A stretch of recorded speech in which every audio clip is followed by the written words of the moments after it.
तो chemical kinetics में जो फर्स्ट ऑर्डर रिएक्शंस होंगी और फर्स्ट ऑर्डर रिएक्शन की काइनेटिक्स होगी, ये मान के चलिए आपकी काइनेटिक्स में यही सबसे ज़्यादा क्वेश्चन कैरी करता है। ऑब्जेक्टिव हो, थ्योरी हो, दोनों में केमिकल काइनेटिक्स में फर्स्ट ऑर्डर काइनेटिक्स का परफेक्शन बहुत ज़रूरी है। तो आपको फर्स्ट ऑर्डर काइनेटिक्स की क्या कंसेप्ट्स है उस पर बहुत ध्यान देने की ज़रूरत है, जो कि मैं बताने वाला हूँ, उसको आप सीखिएगा। ओके, तो let's start about the first order kinetics. होता क्या है कि अपन लास्ट प्रीवियस वीडियोस में ये सीख चुके हैं कि फर्स्ट ऑर्डर काइनेटिक्स है क्या। तो ये क्लियर हो गया कि ऐसी कोई भी केमिकल रिएक्शन हो या न्यूक्लियर रिएक्शन हो, रेडियो एक्टिव रिएक्शन हो, जिसमें rate of the reaction is directly proportional to the concentration of the reactant are considered as the first order reactions or the first order kinetic reactions। तो अब ये clear हो गया। तो अब आप कुछ एग्जांपल याद रखोगे कि फर्स्ट ऑर्डर काइनेटिक्स के जो टिपिकल 2-4 एग्जांपल बुक्स में दिए वो ठीक है, लेकिन हमें सबसे पहले जो प्रीवियस क्लास में मैंने किया था उसको फिर रिवाइज कर रहे हैं कि हम जो फर्स्ट ऑर्डर काइनेटिक्स में ऑर्डर का उपयोग करते हुए हम इंटीग्रेशन रेट ला इक्वेशन को अप्लाई करे थे। और integration rate law equation pure mathematics है, differential form to integration form और लॉग। तो आपको ये बेसिक चीज़ों का उपयोग करके पूरा कैलकुलेशन करना होगा। तो सबसे पहले मैं आपको ये बोलूँ कि चलिए हम फर्स्ट ऑर्डर काइनेटिक्स का integrated form of the equation बनाएं और फिर उसको अप्लाई करें।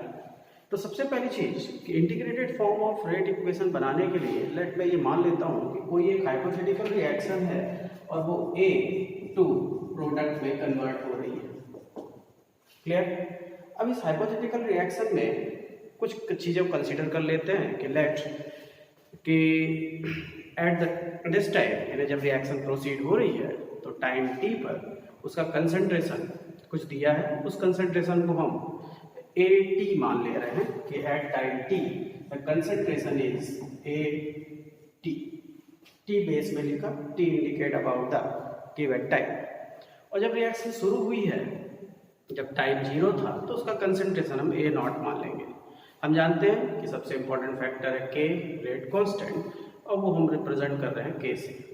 तो फर्स्ट ऑर्डर काइनेटिक्स का हम अगर इंटीग्रेशन फॉर्म में जाना चाहते हैं तो अब हमें क्लियर हो गया कि अगर ये टाइम टी पर कंसंट्रेशन ए टी है तो इस फर्स्ट ऑर्डर काइनेटिक्स का जो रेट होगा वो is equal to k concentration of A at time t to the power n होगा।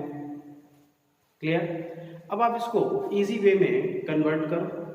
आप अगर इजी वे में कन्वर्ट करोगे तो आपको ये मालूम है कि फर्स्ट ऑर्डर काइनेटिक्स है तो ये अपन यूज करें। और इसको अगर मैं बोलूँ कि d c upon d t, तो ये माइनस के कंसंट्रेशन ऑफ ए को मैं सिर्फ कंसंट्रेशन या सिर्फ चलो कंसंट्रेशन पावर एन की जगह मैं 1 यूज कर लूँगा, टी टाइम पर है। यानी अगर मैं इसको रिप्रेजेंट करता हूँ तो ये नेगेटिव साइन से आता है, तो ये टी टाइम है और ये सी कंसंट्रेशन है, तो यहाँ पे मैं फिर सी कंसंट्रेशन का मतलब A T upon d t is equal to minus k concentration of A t, ऐसे यूज कर लूँगा। क्लियर? अब ऐसा यूज करूँगा तो मैं इक्वेशन को रीअरेंज कर देता हूँ, और जब मैं इक्वेशन को रीअरेंज करता हूँ तो हो जाता है डी ए टी अपॉन, इसको इधर ले आ लिया है तो ये upon A T is equal to minus k d t. ये मेरे पास सिंपल फॉर्म मिला इक्वेशन का। अब ये जो सिंपल फॉर्म आपको दिख रहा है ये डिफरेंशियल फॉर्म में है, जिसको मैं इंटीग्रेट करूंगा। और इंटीग्रेशन लिमिट तो अपने पास टी और 0 है। इंटीग्रेशन करने के बाद मुझे एक इजी इक्वेशन मिलेगा। तो बाय इंटीग्रेशन ऑफ इक्वेशन, तो इस इक्वेशन को अगर इंटीग्रेट करूँ तो integration of D A T upon A T is equal to integration of minus K T T. ऐसा करने से अब मैं बोलूँगा कि आप जानते हो कि डी एक्स अपॉन एक्स का इंटीग्रेशन फॉर्म जब सॉल्व करते हो तो आता है क्या, minus log base E of x या नेचुरल लॉग ऑफ एक्स। आप चाहे एक्सपोनेंशियल लॉग यूज करो चाहे नेचुरल लॉग यूज करो, कोई फर्क नहीं पड़ना है अभी। तो इसको इंटीग्रेट किया, ये आया क्या, कि चाहे तो आप माइनस को कन्वर्जन फैक्टर इधर भी ला सकते हैं शुरू से ही कि कंफ्यूजन ना हो, तो आप चाहो तो इधर से इस माइनस फैक्टर को इधर रख लो तो कंफ्यूजन नहीं होगा। तो ये हो जाएगा क्या, minus natural log of A T is equal to K T plus C, या आप इसको लिख सकते हो log base E of A T is equal to K T plus C. ये कन्वर्जन फॉर्म हुआ इंटीग्रेशन करने के बाद इक्वेशन का।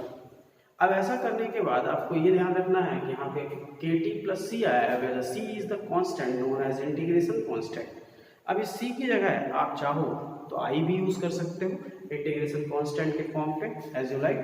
अब हमारे पास इस फॉर्म में इक्वेशन मिल गया है। अब इस इक्वेशन को हम इक्वेशन नंबर 1 कंसीडर करके चल रहे हैं।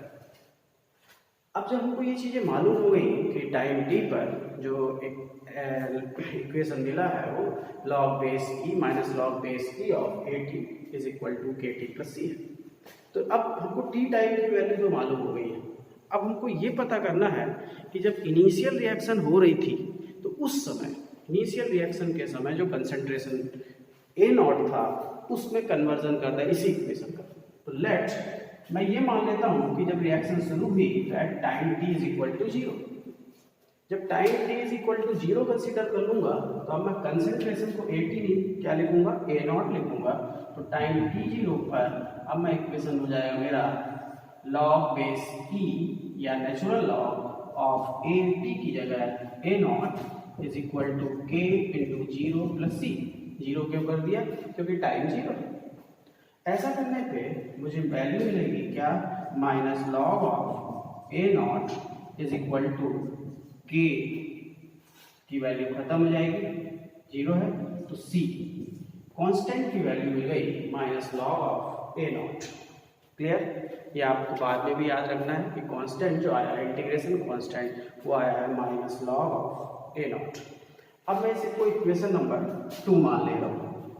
अब इस इक्वेशन नंबर 2 की वैल्यू को इक्वेशन नंबर 1 पे पुट करिए आप। तो इक्वेशन नंबर 2 की वैल्यू को जब आप इक्वेशन नंबर 1 पे पुट करेंगे तो आपको एक इक्वेशन मिलेगा क्या, अब आप बोलोगे कि इक्वेशन नंबर 1 ये है, तो minus log base E of A T is equal to K T minus log base E of A naught. आपने कांस्टेंट की जगह ये वैल्यू पुट कर दी। ऐसा करने से अब मैं इसको फिर से रीअरेंज करूंगा तो के टी इज इक्वल टू हो जाएगा log base E of A naught minus log base E of A T. Clear, अब आप जानते हो कि log A minus log B is equal to log A upon log B. तो आप इस चीज को अब बोलोगे कि K is equal to 1 upon T log base E of A naught upon A T. तो ये हमारा इंटीग्रेशन इक्वेशन हो गया। अब इस इंटीग्रेशन इक्वेशन में दिक्कत ये है कि ये एक्सपोनेंशियल लॉग में है, नेचुरल लॉग ln में रिप्रेजेंट किया है। इसको मैं चाहता हूँ कि सिंपल लॉग में रिप्रेजेंट करूँ, सिंपल लॉग यानी लॉग बेस 10 में रिप्रेजेंट करूँ। तो आपके पास इक्वेशन है कि log base E of x या natural log of x is equal to 2.303 log base 10x। तो जब आप बोलोगे कि भाई मैं जानता हूँ कि log base E of x या natural log of x is equal to होता है 2.303 लॉग बेस 10 ऑफ x, तो आप इस इक्वेशन को और इजी करोगे और ये जाएगा 2.303 upon T log base 10 of A naught upon A T. तो ये आया आपका फर्स्ट ऑर्डर काइनेटिक्स का इंटीग्रेटेड रेट लाइक इक्वेशन। ये फर्स्ट ऑर्डर काइनेटिक्स का सिंपल सा इंटीग्रेटेड रेट लाइक इक्वेशन है और इसी इक्वेशन के आधार पे पूरे कैलकुलेशन हुए। तो इसमें बहुत सारा गणित नहीं है ऐसा कॉम्प्लिकेटेड फॉर्म पे, लेकिन आपको ये सीखना पड़ेगा, इसका प्रूफ भी बनना चाहिए। आप वैल्यू को पुट करके और थोड़ा प्रैक्टिस करेंगे तो ये बनेगा। तो फर्स्ट ऑर्डर काइनेटिक्स रिएक्शन की जो रेट कांस्टेंट का फार्मूला आता है इंटीग्रेटेड रेट लाइक इक्वेशन से, वो हमको मिला k is equal to 2.303 upon T for time log base 10 of A naught upon A T, where A naught is the initial concentration and A T is the concentration at time T. Clear. अब हमको जब ये चीज़ मालूम हो गई कि भाई ए not ये है, ए टी ये है, तो हम इसको क्या कर सकते हैं, थोड़ा सा कन्वर्जन करें और अलग अलग फॉर्म में बदलें। तो आपको जो बुक में देखोगे तो जनरली जो हमने ए नॉट लिया है उसको स्मॉल ए से रिप्रेजेंट करते हैं, और जो ए टी लिया है उसको रिप्रेजेंट करने के लिए हम ये मानते हैं कि इनिशियल कंसंट्रेशन अगर ए है तो आफ्टर टाइम टी उसका कुछ अमाउंट तो प्रोडक्ट में बदला होगा। लाइक उसका एक्स अमाउंट प्रोडक्ट में बदला है तो after time T the remaining amount A T is equal to A minus X, यानी कैपिटल ए टी जिसको मैंने लिखा था उसको a माइनस एक्स करूँगा। ऐसा करने से आपको इसी इक्वेशन का एक दूसरा फॉर्म मिलेगा। अब आप बोलोगे कि लेट a नॉट a है और after time t x amount is change into the product, then remaining amount a t is equal to a minus X. तो आप वैल्यू पुट करोगे तो 2.303 upon t log base 10 of a upon a minus X. तो ये equation आपको मिल जाएगा कि भाई अगर फर्स्ट ऑर्डर काइनेटिक्स की रिएक्शन हो रही है तो फर्स्ट ऑर्डर काइनेटिक्स में जो वैल्यू ऑफ रेट कांस्टेंट है वो हमको मिला 2.303 upon T log base 10 of A upon A minus x.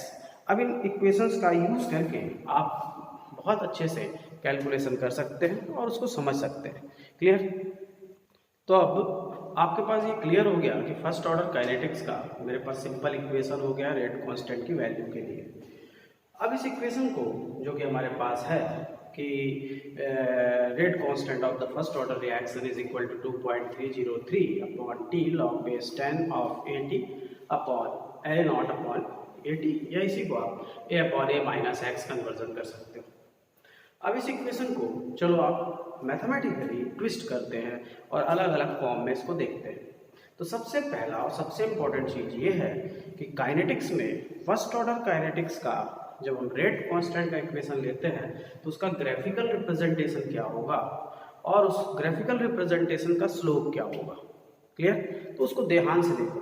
अब आपके पास फर्स्ट ऑर्डर काइनेटिक्स का इक्वेशन है k is equal to 2.303 upon T log base 10 of a naught upon a t। अब मैं इसका ग्राफ बनाना चाहता हूँ। तो ग्राफ में ये है कि फिजिक्स मैथ्स में तो बहुत सारा वैरायटी है, पर केमिस्ट्री की बात करें तो 11th 12th और कॉम्पिटेटिव एग्जाम में केमिस्ट्री का मोस्ट ऑफ द ग्राफ जो होता है वो स्ट्रेट लाइन होते हैं, और इक्वेशन ऑफ स्ट्रेट लाइन को आप फॉलो करते हो y is equal to M X plus C, और उसमें y एक्सिस और x एक्सिस का वैल्यू पता करते हो और आपको m फॉर स्लोप भी मिल जाता है। कैसे? तो इस इक्वेशन को अगर मैं थोड़ा सा रीअरेंज करूँ तो आप पहले इसमें यह ध्यान दो कि यार दो कंसंट्रेशन में से AT है और A नॉट है, तो कौन सी कंसंट्रेशन कांस्टेंट है? बोले यार A नॉट कांस्टेंट है, क्योंकि जब टाइम 0 था, शुरू ही नहीं हुआ था, तो वो तो मुझे पक्का पता है कि कितना था। तो A नॉट कांस्टेंट कंसंट्रेशन है। तो इसको अगर मैं थोड़ा सा रीअरेंज करूँ तो आप बोलोगे log of A naught minus log of AT। ये वैल्यू को log a upon b is equal to log a minus log b में कन्वर्जन किया है।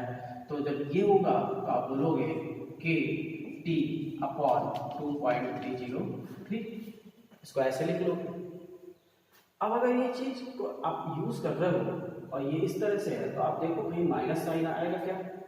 तो बोले हाँ, कि जब मैं इस चीज को यूज करूंगा और ये वैल्यूज जो है लेफ्ट हैंड साइड पे जा रही हैं तो स्वाभाविक है ये वैल्यू क्या आएगी, वो माइनस साइन के साथ आएगी। कैसे? तो आप देखते हैं। तो अब मैं इसको थोड़ा सा चेंज करूँ और मैं बोलूँ minus log of AT is equal to क्या हुआ, तो आप बोलोगे KT 2.303, ये उधर गया तो हो गया log of T minus log of A naught.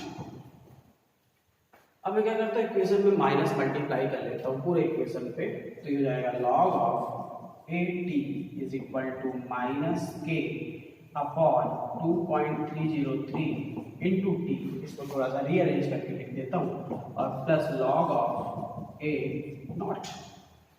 तो वही फर्स्ट ऑर्डर काइनेटिक्स का इक्वेशन रीअरेंज होके ऐसे हो गया। अब ये अगर इस तरह से हो गया तो इसको मैं बोलूंगा ये y is equal to M X plus C का इक्वेशन है। y is equal to M X plus C का मतलब इक्वेशन ऑफ स्ट्रेट लाइन। यहाँ पर y का मतलब है y एक्सिस पे मैं लूंगा लॉग ऑफ at यानी t टाइम पर जो कंसंट्रेशन है उसका लॉग, m फॉर स्लोप है। और यही सबसे ज़्यादा क्वेश्चन आता है ऑब्जेक्टिव फॉर्म पे कि फर्स्ट ऑर्डर काइनेटिक्स का जो ग्राफिकल फॉर्म होता है वो स्ट्रेट लाइन होता है और उसका स्लोप माइनस के अपॉन 2.303 होता है। क्लियर। दूसरी बात एक्स एक्सिस पे क्या होगा, तो एक्स एक्सिस पे t है।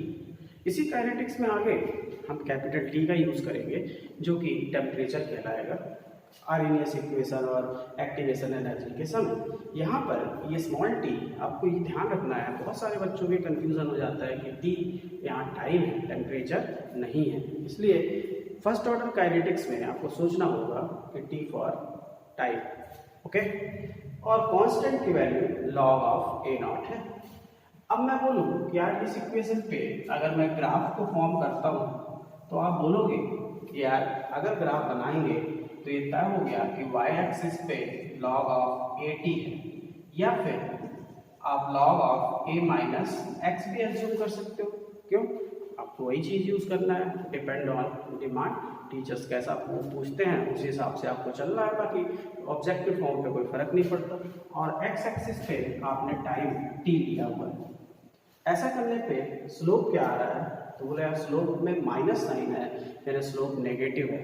नेगेटिव का मतलब है ऊपर से नीचे आएगा और पॉजिटिव है नीचे से ऊपर जाएगा ओरिजिन से। ये नेगेटिव स्लोप है तो आप बोलोगे इसको मैं मिला देता हूँ और ये स्लोप बराबर जो वैल्यू आ रही है वो माइनस के अपॉन 2.303 है। तो फर्स्ट ऑर्डर काइनेटिक्स का रेट कांस्टेंट के इक्वेशन का स्लोप वैल्यू जो होती है वो माइनस के अपॉन 2.303 होती है। और इसका बहुत ज़्यादा यूज़ होता है, ज़्यादातर तो बच्चों को याद हो जाता है पढ़ते पढ़ते। और आप भी कोशिश करो 2 बार 4 बार पढ़ोगे तो वैल्यू याद हो जाएंगी। बाकी बनाने को कोई बोलता है तो आप बना के दे सकते हो।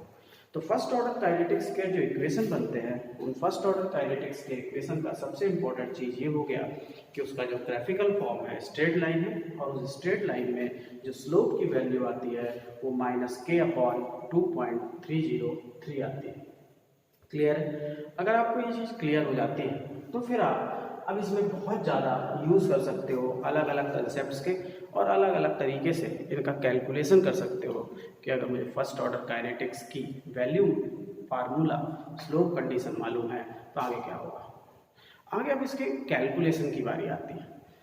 अब कैलकुलेशन का सबसे बड़ा इशू ये होता है कि बच्चों को जिनको लॉग क्लियर है उनके लिए तो ईजी हो जाता है, जिनको लॉग नहीं मालूम है वो दिक्कत करते हैं उनको।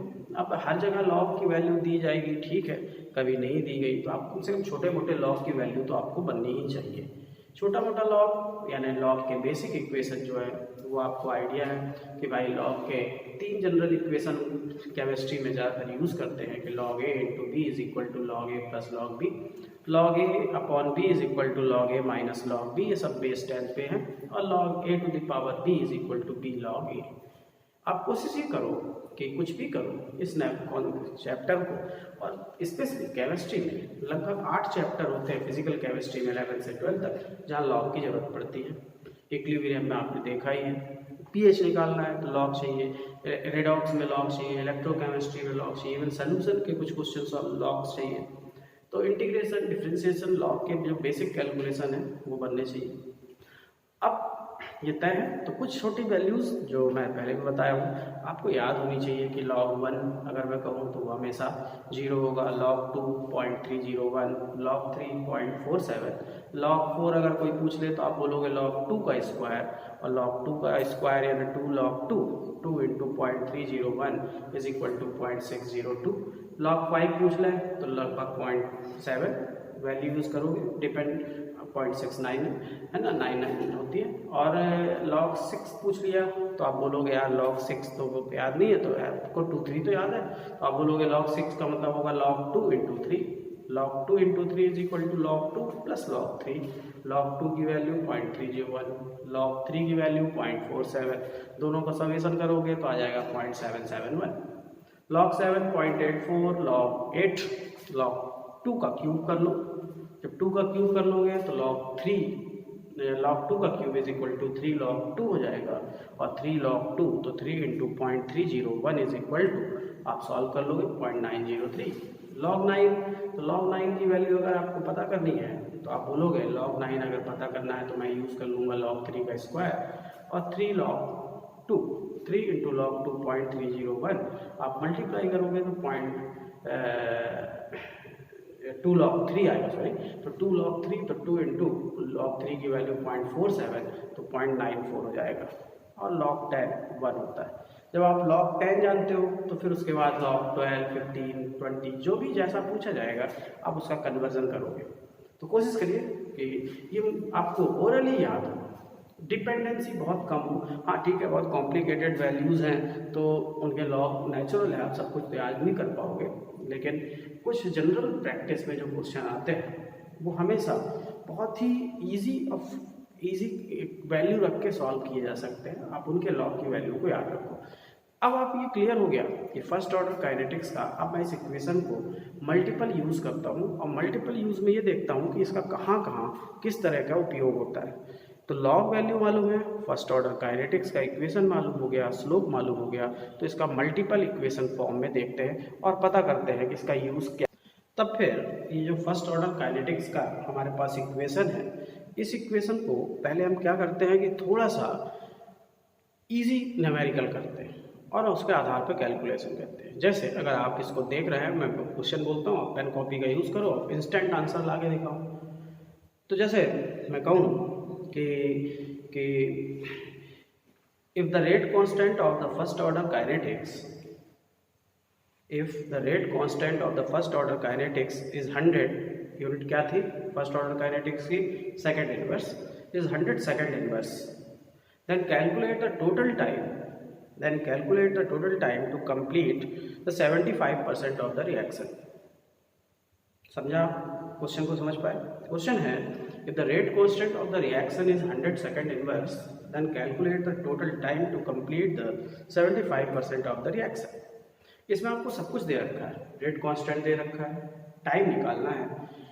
आपको इक्वेशन में ये बोल रहा है कि 75% रिएक्शन कंप्लीट हो चुकी है, यानी ये तय रहा कि इनिशियल कंसंट्रेशन, जब क्वेश्चन परसेंट में आता है तो आपको इनिशियल कंसंट्रेशन तो ऑलरेडी मालूम हो जाती है 100%, और 80 ए नॉट तो 100% है, 80 क्या है 75%, 75% तो ना, बोले 75% कंप्लीट हो चुकी है। तो A minus X, where X is the amount of reactant change into the product, यानी 75% अगर कंप्लीट हो चुकी है इसका मतलब है कि रिमेनिंग कंसंट्रेशन है 25%। तो ऐसे केस में आप बोलोगे मेरे पास फर्स्ट ऑर्डर काइनेटिक्स का इक्वेशन है 2.303 upon T log base 10 of A upon A minus x.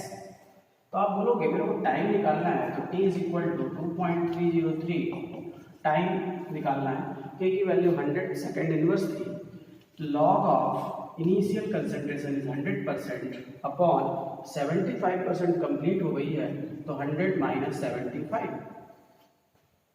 अब इस वैल्यू को जब आप पुट करके सॉल्व करोगे तो आप बोलोगे 2.303 इंटू 10 टू पावर माइनस 2। अब यहाँ पे ज़्यादातर बच्चे जिनको लॉग का बेसिक ज्ञान नहीं होता वो इन क्वेश्चंस को देख के हिम्मत हार जाते, बोले तो आंसर ही कहाँ से आया। जो करते हैं बहुत इजीली सॉल्व कर सकते हैं। ये लॉग 100 है, ये लॉग 25 है, सॉल्व करेंगे तो लॉग 4 हो जाएगा।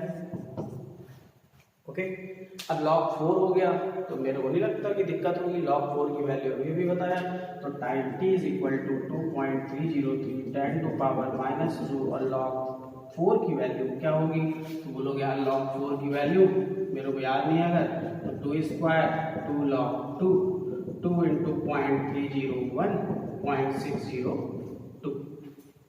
तो मैं वैल्यू रख लूँगा, अप्रॉक्सीमेशन कर ले रहा हूँ, 0.6 यूज़ कर ले रहा हूँ और मल्टीप्लाई कर लूँगा।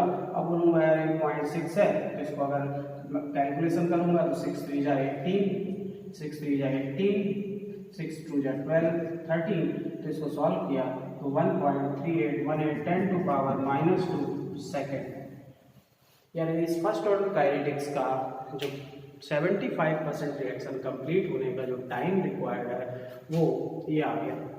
अब यहाँ पे कॉम्प्लिकेशन कुछ नहीं है कि आप बहुत हैवी न्यूमेरिकल कर रहे हो या बहुत कठिन चीज़ कर रहे हो, लेकिन प्रॉब्लम सबसे बड़ी ये है कि अगर आपको यही नहीं मालूम कि लॉग कैसे रखना है, कंसेप्ट क्या है, कौन सी वैल्यू क्या रिप्रेजेंट करती है, तो यही छोटा सा न्यूमेरिकल बहुत कठिन हो जाता है। तो आपको ये क्लियर हो गया कि फर्स्ट ऑर्डर काइनेटिक्स के क्वेश्चन इस तरह होंगे। अब मैं क्या करता हूँ कि इसी इक्वेशन को थोड़ा सा मॉडिफाई करता हूँ और अलग तरीके से यूज़ करता हूँ। तो अगर मैं बोलूँ कि फर्स्ट ऑर्डर काइनेटिक्स का सिंपल इक्वेशन मुझे मालूम है, इंटीग्रेशन फॉर्म मुझे मालूम है। अब बहुत सारे क्वेश्चन ऐसे आए हैं खासकर कॉम्पिटिटिव एग्जाम में ऑब्जेक्टिव फॉर्म में कि फर्स्ट ऑर्डर काइनेटिक्स का एक्सपोनेंशियल इक्वेशन क्या होगा। तो हम देखते हैं कि फर्स्ट ऑर्डर काइनेटिक्स का हमको रेट कांस्टेंट की का फार्मूला मालूम है। अब इसी रेट कांस्टेंट के फार्मूले को हम अगर एक्सपोनेंशियल इक्वेशन में बदलना चाहते हैं तो क्या होगा। तो तय बात है कि एक्सपोनेंशियल इक्वेशन में बदलने के लिए थोड़ा सा दिमाग लगाना पड़ेगा, मैथमेटिक्स लगानी पड़ेगी। तो आप बोलोगे सिंस हमको मालूम है k की value 2.303 upon T log base 10 of a naught upon a t है। इसको एक्सपोनेंशियल इक्वेशन में कन्वर्ट करने के लिए मैं इसको थोड़ा सा चेंज करता हूँ। मैं बोलूँगा kt इज इक्वल टू ये 2.303 log base 10 of a naught upon a t है। अब जैसे आपने एक्सपोनेंशियल लॉग को बेस 10 में बदला था कि आपने कहा था कि log base e of x या natural log of x is equal to 2.303 of log base 10x होता है। सिमिलरली इसी का उल्टा यूज करोगे कि 2.303 log base 10x is equal to होता है log base e of x। तो ये 2.303 log base 10 of x is equal to, तो आप बोलोगे यहाँ पे मैं यूज करूंगा log base e of x यानी log base e of a naught upon a t। अब इस इक्वेशन फॉर्म में आपको सॉल्व करने को क्या आ सकता है। बोले यार ए नॉट तो कांस्टेंट है, मुझे ए टी ही सॉल्व करने को आएगा। तो मैं ए टी अगर सॉल्व करना चाहता हूँ तो मैं इक्वेशन को थोड़ा सा रीअरेंज कर लूँ और मैं बोलूँ कि यार A naught upon A T is equal to, तब आप बोलो अब ये लॉग को इधर लाएंगे मैथमेटिकली, इसको आप जानते हो कि ई to the power K T हो जाएगा। क्लियर। तो जब ये कन्वर्जन हुआ अब मुझे सॉल्व क्या करना है, सॉल्व करना है भाई ए टी।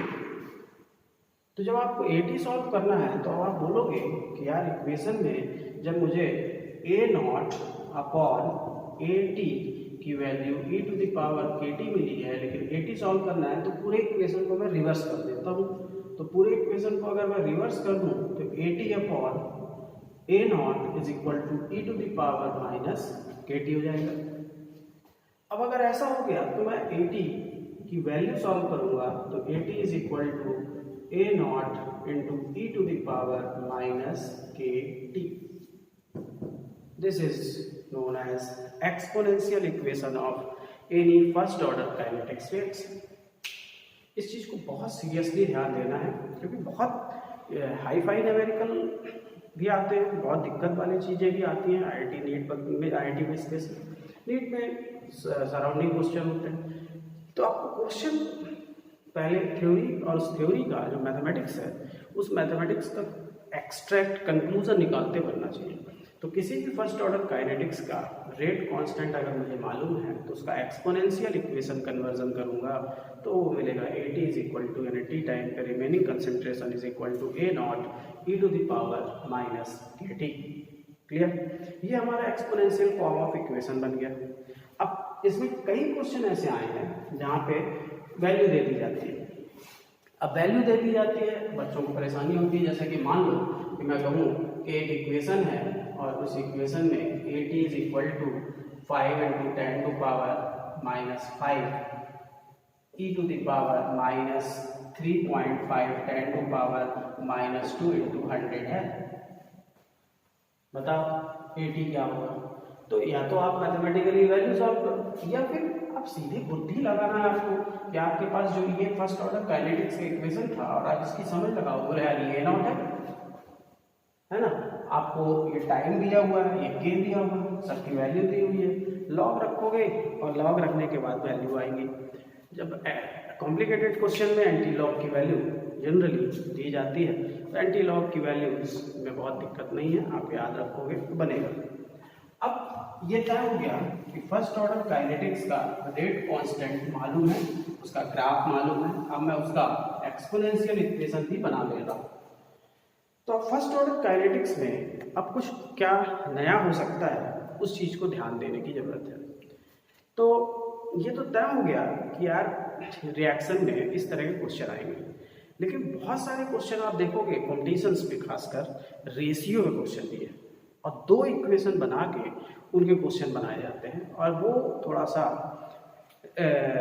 सिनेरियो में इसमें बहुत ज़्यादा आ रहा है, बहुत क्वेश्चन आ रहे हैं। आप बुक में भी देखो तो क्वेश्चन ऐसे, जैसे कि मैं एक सिंपल सा क्वेश्चन बोलूँ कि if 50% of a reaction is completed in 16 second, 50% reaction 16 second में कंप्लीट हो रही है, तो calculate the time to complete the 75% of the reaction. ये बहुत इजी क्वेश्चन है और बहुत फ्रिक्वेंट रिपीट हुआ है कि मैंने कहा कि the 50% of the reaction is completed in 16 second, then calculate the time to complete the 75% of the reaction. समझ में आया क्वेश्चन? कि मैं कह रहा हूँ कि कोई एक फर्स्ट ऑर्डर काइनेटिक्स है, क्योंकि अगर मेंशन नहीं है तो आपको अंडरस्टूड है कि फर्स्ट ऑर्डर काइनेटिक्स का क्वेश्चन है, तो कोई फर्स्ट ऑर्डर काइनेटिक्स है उसका 50% अगर 16 सेकेंड में हो रहा है तो बताओ आप कि उस रिएक्शन का 75% कितने सेकेंड में होगा। तो ये ओरली भी होता है, जब प्रैक्टिकल एक्सपीरियंस होता है बहुत फास्ट कर देते हैं, आंसर बता देते हैं, लेकिन हम करने की कोशिश करते हैं। इस क्वेश्चन की प्रॉब्लम ये है कि इनको दो केसेस दिए हुए हैं, लेकिन रेट कांस्टेंट की वैल्यू नहीं मालूम है।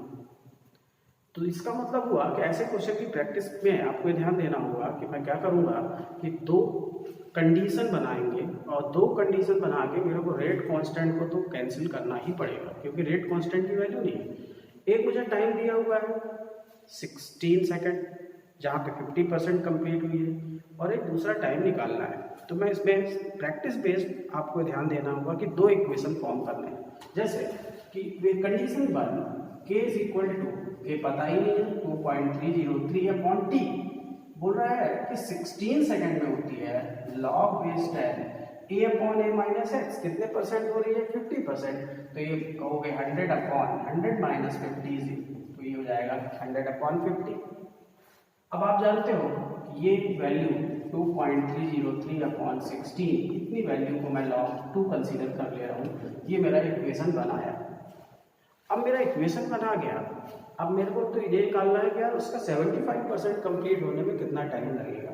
तो आप बोलोगे मैं कंडीशन नंबर 2 पे जाऊँ और k is equal to 2.303, time पता नहीं है, लॉग ऑफ 100 अपॉन 75% कंप्लीट होने में, तो 75 का मतलब क्या हुआ, a upon a minus X, तो a की वैल्यू 100% है, x 75% है, तो यहाँ a माइनस एक्स कितना बचेगा 25। जब इसको आप सॉल्व करोगे तो ये वैल्यू हो जाएगी कितनी 2.303 upon T log of 4, log base 10 4। अब आप देख रहे हो कि आपके पास दो इक्वेशन हो गए। अब मुझे ये टाइम सॉल्व करना है कि 50% तो पता है, 75% में कितना टाइम लगेगा। तो आप बोलोगे कि चलो मैं दोनों इक्वेशन को इक्विवेलेंट कर लेता हूँ। क्यों? क्योंकि दोनों रेट कांस्टेंट के इक्वेशन है, equation 1 is equal to equation 2 अगर करता हूँ तो आपको वैल्यू मिलती है क्या 2.303 upon 16 log 2 is equal to 2.303 upon T log 4। अब यहाँ पे बहुत ही ऑर्डिनरी दिमाग लगाना है, ये तो कैंसिल हो गया, तो ये हो जाएगा log 2 upon 16 is equal to log 4 को आप क्या लिख सकते हो, वैल्यू नहीं लिखना है, आप इजी वे में आप ऐसा करो कि log 2 कैंसिल हो जाए, तो log 4 को आप क्या लिखोगे 2 log 2, यानी log 4 का मतलब log 2 का स्क्वायर और log 2 का स्क्वायर यानी 2 log 2, तो आप इसको लिखोगे क्या 2 log 2 upon time, log 2 cancel हो गया, time is equal to 32 second. यानी ऐसी रिएक्शन में हम तुरंत बता पाएंगे कि कैसे कैलकुलेशन किया जाता है, रेशियो क्या है उसके आधार पे आप कैलकुलेशन कर सकते हैं। अब जब आपको ये मालूम है तो ऐसे क्वेश्चन में अगर बोलूँ और आप तुरंत कर पाओ तब मतलब है कि जैसे मैं कहूँ कि इफ़ अगर कोई क्वेश्चन दूँ आपको फर्स्ट ऑर्डर काइनेटिक्स का और मैं बोलूँ कि if 90% of a reaction is completed in 90% of a reaction is completed in 100 seconds. 90% of a reaction is completed in 100 seconds. Then calculate the time to complete the 99% of the reaction. समझे आप question? Question है if the 90% of a reaction is completed in 100 seconds, then calculate the time to complete the 99% of the reaction. अब ये भी question same है, इसमें भी 2 cases दिए हुए हैं, बस थोड़ा सा लॉग का खेल है, आप उसी वैल्यू को रखोगे और आंसर आ जाएगा। क्वेश्चन में बहुत सरल तरीके से दे रखा है कि अगर 90% 100 सेकंड में हो रहा है तो 99% कितने सेकंड में होगा। तो आप जल्दी से बोलोगे k is equal to 2.303 100 second में हो रहा है, लॉग ऑफ 100 अपॉन 100 माइनस 90 यानी k की वैल्यू 2.303 100, ये हो जाएगा लॉग 100 अपॉन 10, लॉग 100 अपॉन 10 यानी लॉग 10। एक कंडीशन बना रही k is equal to 2.303, time पता नहीं है, 99% लॉग ऑफ 100 माइनस 99, तो बोले यार 2.303 अपॉन टाइम लॉग ऑफ ये 100 अपॉन 99 है, तो सॉल्व करोगे तो लॉग 100 जाएगा, ये इक्वेशन 2। अब मेरे पास 2 इक्वेशन हो गए, अब मैं इनको इक्वल करके रेशियो का कैलकुलेट करूंगा तो 1 इज इक्वल टू 2 करूंगा, तो आप बोलोगे अब हो जाएगा 2.303 upon 100 log 10 is equal to 2.303, time पता नहीं है, लॉग 100। लॉग 100 का मतलब क्या होगा, लॉग 10 स्क्वायर। सेम क्वेश्चन हुआ, ये हो जाएगा 2.303 time 100 log 10 is equal to 2.303 upon time into 2 log 10। Clear? Log 100 की वैल्यू, ये कैंसिल, ये सब कैंसिल, ये बचा क्या, ये बचा वैल्यू t निकालना है, तो 1 upon 100 is equal to 2 upon t, तो t is equal to 200 second. यानी अगर मैं बोल रहा हूँ कि 90% ऑफ द रिएक्शन कंप्लीट हुई है 100 सेकेंड में, तो आपने पहले वैल्यू रखी और 100 सेकेंड के हिसाब से उसका 90% कंप्लीट हुआ तो ये इक्वेशन मिला, फिर 99% कंप्लीट हुआ तो ये इक्वेशन मिला, सॉल्व किया तो ये हुआ। अब इसमें क्या होता है कि कुछ बच्चे अंदाजा फेंकते हैं, बोले यार 90% हुआ है 100 सेकेंड में, तो 99% कितने में होगा, तो ये हिसाब किताब लगाते हैं, जैसे किराने की दुकान में कि 1 किलो आधा किलो ये है इतने, तो 2 किलो इतने का होगा, तो ऐसे नहीं चलता है ना। तो आपको सीधा बहुत ऑर्डिनरी सी मैथ्स इसमें लगानी है, बहुत ही सरल, बस ये है कि लॉग के कंसेप्ट क्लियर होने चाहिए। तो प्रॉब्लम यहाँ पे बहुत प्रैक्टिस की जरूरत होती है। जब क्वेश्चन में आप प्रैक्टिस करते हो तो आपको क्वेश्चन बनते हैं, बिना प्रैक्टिस के अंदाजे से क्वेश्चन पॉसिबल नहीं, तो आपको ये क्लियर हो गया। अब मैं इसमें कितने भी क्वेश्चन देता जाऊँ तो आप उसको सॉल्व करोगे और बहुत सरलता से आपको मालूम हो जाएगा। क्लियर है? तो अब इसको ऐसे क्वेश्चन बहुत सारे बुक में दिए हैं, आप उसको ध्यान से देखो कि यार ऐसे रेशियो वाले क्वेश्चन जिसमें मेरे को फर्स्ट ऑर्डर काइनेटिक्स दी हो और फर्स्ट ऑर्डर काइनेटिक्स का कोई कंडीशन दिया हो और उसके आधार पर मैं कैलकुलेशन करना चाहता हूँ, तो फिर क्या क्या तरीके लगाने पड़ेंगे वो आपको बनेंगे। अब यहाँ पर जब हम फर्स्ट ऑर्डर काइनेटिक्स सीख चुके हैं और उसका हमको रेट कांस्टेंट और उसका ग्राफिकल मोड और छोटे मोटे कैलकुलेशन मालूम है, एक्सपोनेंशियल इक्वेशन मालूम है, तो अब यहाँ पर फर्स्ट ऑर्डर काइनेटिक्स में एक बहुत इंपॉर्टेंट टर्म होती है जिसको कहते हैं हाफ लाइफ। ये हाफ लाइफ का यूज़ बहुत ब्रॉड स्केल पे किया जाता है और इसको जब यूज़ करते हैं तो अलग अलग हिसाब से पैरामीटर यूज़ होते हैं और उसको समझने की ज़रूरत है। तो हाफ लाइफ है क्या, तो आप दिमाग लगा सकते हो कि यार हाफ लाइफ है ना आधा टाइम, यानी कोई रिएक्शन हो रही है तो उसको 50% होने में जितना टाइम लगेगा, यूज़ होगा, कैरी करेगा, वो हाफ लाइफ है। The time taken to complete the 50% of any reaction is known as the half life. The time taken to complete the 50% of any reaction is known as half life. अब आपको जब half life को apply करना है तो आप कैसे करोगे, ये तो आप शब्दों में क्लियर हो गया कि हाफ लाइफ की जब कोई बात करता है तो आपको तुरंत मालूम हो जाता है कि ऐसी रिएक्शन का 50% कंप्लीट होने में जितना टाइम लगता है उस टाइम वैल्यू को मैं हाफ लाइफ में डिटरमाइन कर दूंगा। लेकिन इसका मैथमेटिकल अप्रोच क्या है? तो हाफ लाइफ का मैथमेटिकल अप्रोच समझने के लिए आपको ये देखना होगा कि फर्स्ट ऑर्डर काइनेटिक्स में जो आपका रेट इक्वेशन था उसी रेट इक्वेशन को यूज़ करके हम एक हाफ लाइफ का इक्वेशन ड्रॉ करेंगे। तो क्लियर हो गया कि अब हाफ लाइफ हमें ये मालूम हो गई कि हाफ लाइफ है क्या। तो इसको मैथमेटिक्स देखते हैं और हम ये कह रहे हैं कि हाफ लाइफ का मतलब है कि वो टोटल टाइम, वो समय जिसमें किसी भी रिएक्शन का जो कंसंट्रेशन है या गिवन कंसंट्रेशन है वो हाफ हो जाए तो वो हाफ लाइफ है। हाफ लाइफ को हम T1/2 बेस में हाफ लिख देते हैं। ये हाफ लाइफ का रिप्रेजेंट करने का तरीका होता है कि भाई हाफ लाइफ का मतलब है T1/2, यानी बेस में आप 1/2 लिख दोगे तो हाफ लाइफ को रिप्रेजेंट करेगा।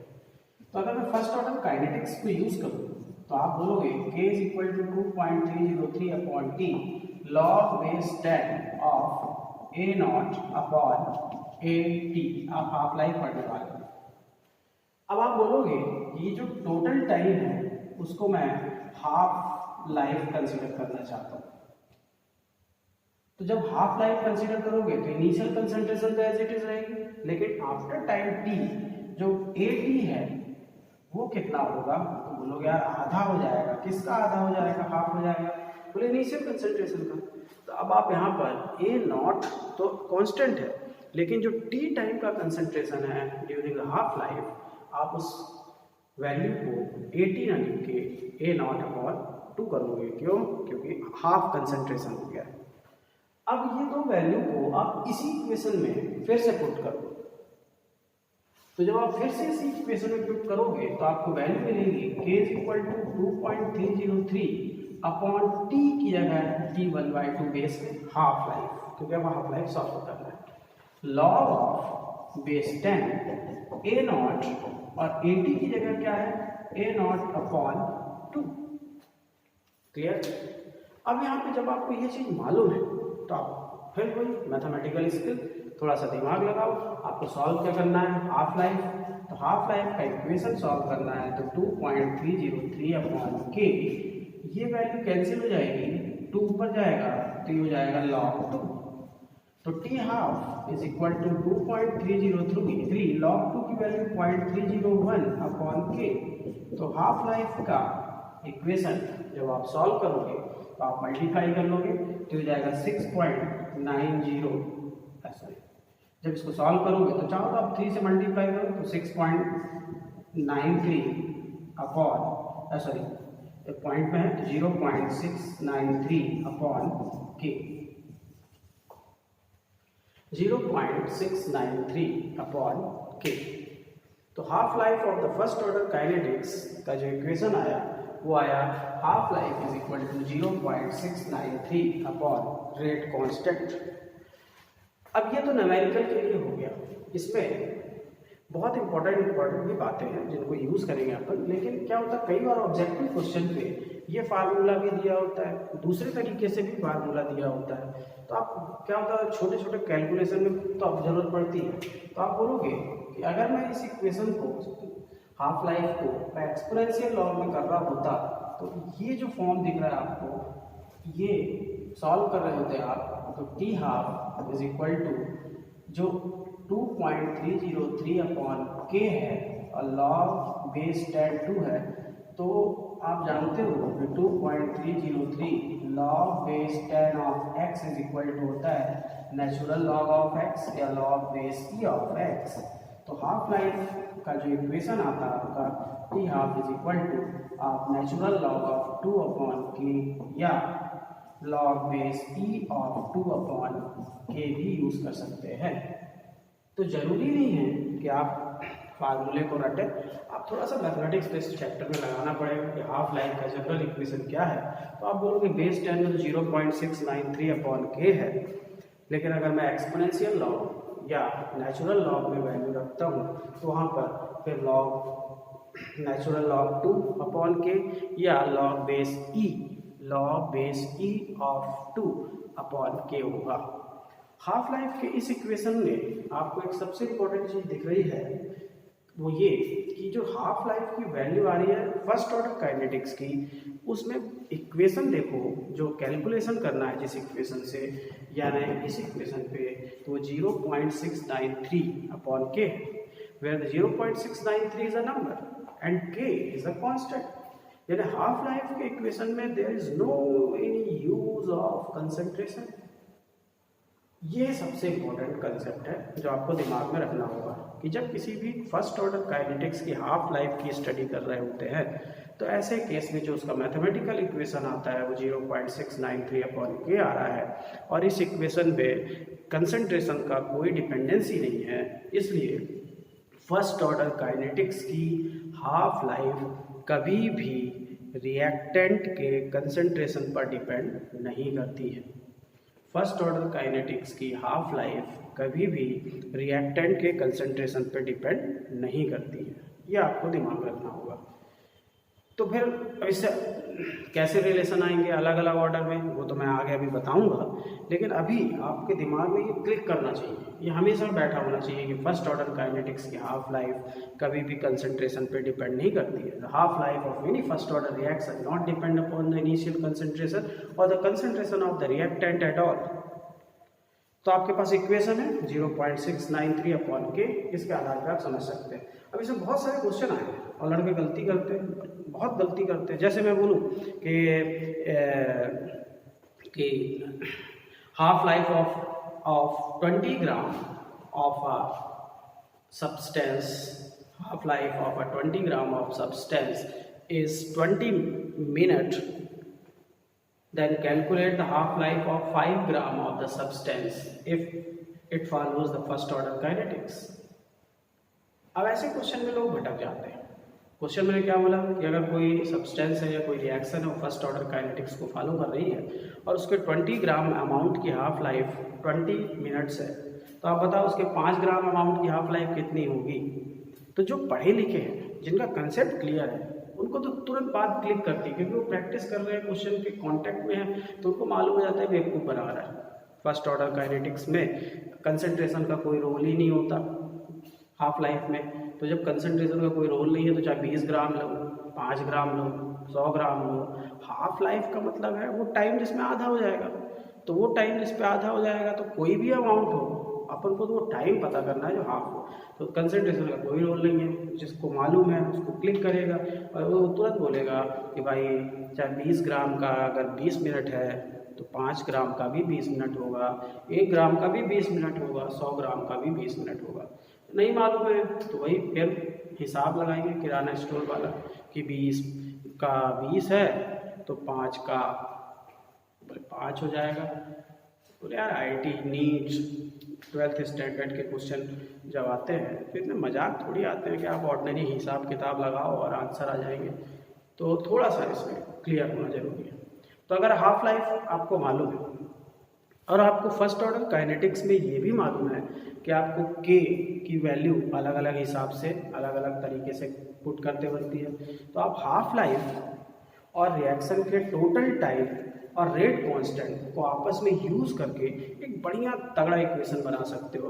और उससे अच्छे न्यूमेरिकल्स है, अच्छे क्वेश्चन हैं। कैसे हैं वो आपको देख मैं बताता हूँ कि अब आपके पास इक्वेशन हाफ लाइफ का भी हो गया, आपके पास इक्वेशन टोटल टाइम टी का भी हो गया, रेट कांस्टेंट का हो गया।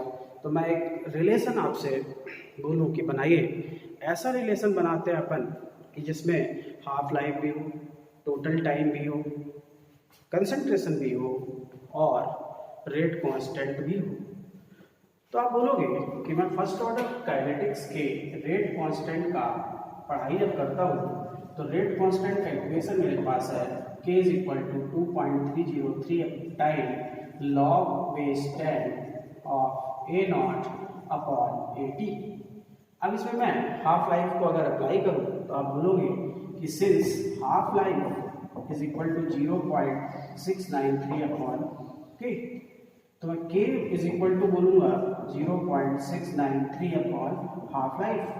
यानी इस इक्वेशन में मेरे को रेट कांस्टेंट की वैल्यू मालूम है और उस रेट कांस्टेंट की वैल्यू को मैं पुट कर दूं अगर, तो अब मेरे पास इक्वेशन हो जाएगा k की जगह 0.693 upon half life is equal to 2.303 upon total time log base 10 of A naught upon A T. Clear?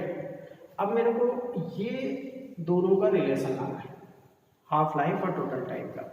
अब एक चीज ध्यान दो कि प्रैक्टिस करते करते दिमाग में बात बैठ जाती है कि इन दोनों का अगर मैं कैलकुलेशन करता हूँ यानी कैंसिलेशन करता हूँ तो 2.303 अपॉन 0.693 का जो डिविजिबल वैल्यू रिजल्ट मिलता है वो होता है 3.33, अप्रॉक्सीमेट 3.33। तो ये जब कैंसिल होगा तो हमेशा वैल्यू आएगी 3.33। ये आप जब प्रैक्टिस में रखोगे तो ये टाइम सेव करता है। ये बहुत होशियार है जो कैलकुलेशन कर रहा है, समय बर्बाद कर रहा है, कोई मतलब नहीं। तो total time upon half life is equal to 3.33 log base 10 of A naught upon A T. Clear? ये फार्मूला बना कि हमारे कोई भी रिएक्शन जिसमें टोटल टाइम और हाफ लाइफ का कोरिलेशन देके पूछा जाए तो ऐसे केस में हम ये बोलेंगे कि रिएक्शन का total time upon half life is equal to होता है 3.3 log base 10 a naught upon A t. अब इसमें आप बुद्धि भी और लगा सकते हो। आपको ये भी मालूम है कि a log base x is equal to log x to the power a। अब 3.3 को ले जाके चाहे पावर में ले लो तो लॉग ऑफ ये हो जाएगा।